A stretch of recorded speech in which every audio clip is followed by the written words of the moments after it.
minutes. Thank you. Madam Speaker, my Democrat colleagues, Republican colleagues, my district back home in Georgia 14, to the American people, to my mom and dad, and my husband and my children. I've been here for 1 month and a day, and I've gotten to know part of my conference, my Republican colleagues, but not even all of them yet. I haven't gotten to know any of my Democrat colleagues, and I haven't had to have any conversations with any of you to tell you who I am and what I'm about. You only know me by how Media Matters, CNN, MSNBC, and the rest of the mainstream media is portraying me. What you don't know about me is that I'm a very proud wife of almost 25 years, that I'm a mother of 3 children, and I consider being a mother the greatest blessing of my life and the greatest thing that I'll ever achieve. I'm proudly the first person to graduate college in my family, making my parents very happy and proud. I'm also a very successful business owner. We've grown our company from 1 state to 11 states. I'm a very hard worker. I've always paid my taxes. I've never been arrested. I've never done drugs, but I've gotten a few speeding tickets in my day. What you need to know about me is I'm a very regular American, just like the people I represent in my district and most people across the country. I never ever considered to run for Congress or even get involved in politics. As a matter of fact, I wasn't a political person until I found a candidate that I really liked, and his name is Donald J. Trump when he ran for president. To me, he was someone I could relate to, someone that I enjoyed his plain talk, not the offensive things, but just the way he talked normally. And I thought, finally, maybe this is someone that will do something about the things that deeply bother me, like the fact that we're so deeply in debt that our country has murdered over 62 million people in the womb. The fact that our borders are open and some of my friends have had their children murdered by illegal aliens. Or perhaps that maybe we can stop sending our sons and daughters to fight in foreign wars and be used as the world's police, basically. Or maybe that our government would stand up for our American businesses and our American jobs and make the American people and the American taxpayers their focus. These are the things that I care about deeply. So when we elected President Trump, and then I started seeing things in the news that didn't make sense to me, like Russian collusion, which are conspiracy theories also and have been proven so.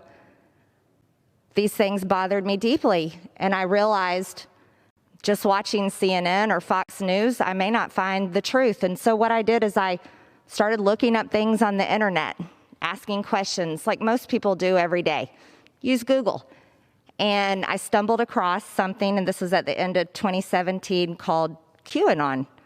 Well, these posts were mainly about this Russian collusion information. A lot of it was some of what I would see on the news at night, and I got very interested in it. So I posted about it on Facebook, I read about it, I talked about it, I asked questions about it, and then more information came from it. But you see, here's the problem. Throughout 2018, because I was upset about things and didn't trust the government really, because the people here weren't doing the things that I thought they should be doing for us, the things that I just told you I cared about.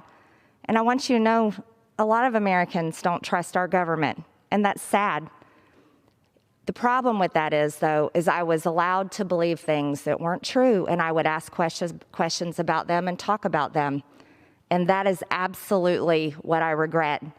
Because if it weren't for the Facebook post and comments that I liked in 2018, I wouldn't be standing here today, and you couldn't point a finger and accuse me of anything wrong, because I've lived a very good life that I'm proud of, my family's proud of, my husband's proud of, my children are proud of, and that's what my district elected me for. So later in 2018, when I started finding misinformation, lies, things that were not true in these QAnon posts, I stopped believing it. And I want to tell you, any source, and I say this to everyone, any source of information that is a mix of truth and a mix of lies is dangerous, no matter what it is saying, what party it is helping, anything or any country it's about. It's dangerous. And these are the things that happen on the left and the right. And it is a true problem in our country. So I walked away from those things, and I decided I'm going to do what I've done all my life. I'm going to work hard and try to solve the problems that I'm upset about. So I started getting involved in politics. You see, school shootings are absolutely real. And every child that is lost, those families mourn it. I understand how terrible it is because when I was 16 years old in 11th grade, my school was a gun-free school zone, and one of my schoolmates brought guns to school and took our entire school hostage. And that happened right down the hall from my classroom. I know the fear that David Hogg had that day. I know the fear that these kids have. And this is why, and I say this sincerely with all my heart, because I love our kids, every single one of your children, all of our children. I truly believe that children at school should never be left unprotected. I believe they should be just as protected as we were with 30,000 National Guardsmen. Our children are our future, and they're our most precious resource. I also want to tell you 9/11 absolutely happened. I remember that day crying all day long watching it on the news. And it's a tragedy for anyone to say it didn't happen. And so that I definitely want to tell you, I do not believe that it's fake. I also want to tell you that we've got to do better. You see, big media companies can take teeny tiny pieces of words that I've said, that you have said, any of us, and can portray us into someone that we're not. And that is wrong. Cancel culture is a real thing. It is very real.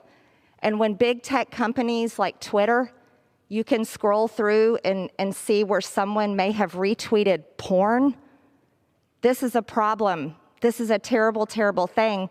But yet, when I say that I absolutely believe with all my heart that God's creation is He created them male and female, and that should not be denied, when I am censored for saying those type of things, that is wrong. You see, here's the real situation. I decided to run for Congress because I wanted to help our country. I want Americans to have our American dream. I want to protect our freedoms. This is what I ran for Congress on. I never once said during my entire campaign, QAnon. I never once said any of the things that I am being accused of today during my campaign. I never said any of these things since I have been elected for Congress. These were words of the past, and these things do not represent me. They do not represent my district, and they do not represent my values. Here's what I can tell you. I am beyond grateful for this opportunity, and I'll tell you why.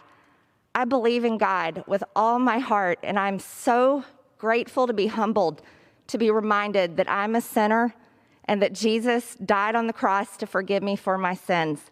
And this is something that I absolutely rejoice in today to tell you all. And I think it's important for all of us to remember none of us are perfect. None of us are. And none of us can even come close to earning our way into heaven just by our acts and our works. But it's only through the grace of God. And this is why I will tell you, as a member of this Congress, the 117th Congress, I'm a passionate person. I'm a competitor. I'm a fighter. I will work with you for good things for the people of this country. But the things I will not stand for is abortion. I think it's the worst thing this country has ever committed. And if we are to say in God we trust, how do we murder God's creation in the womb?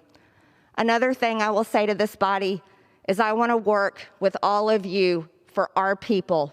It should be America first always, always, and there's nothing wrong with that.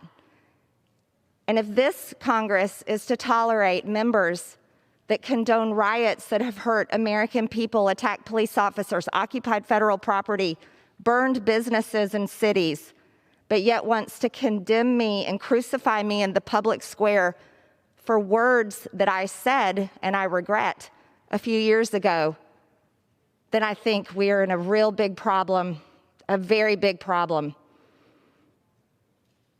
What shall we do as Americans? Shall we stay divided like this? Will we allow the media that is just as guilty as QAnon of presenting truth and lies to divide us? Will we allow ourselves to be addicted to hate and hating one another? I hope not, because that's not the future I want for my children, and it's not the future I want for any of your children. I yield back my time. Thank you.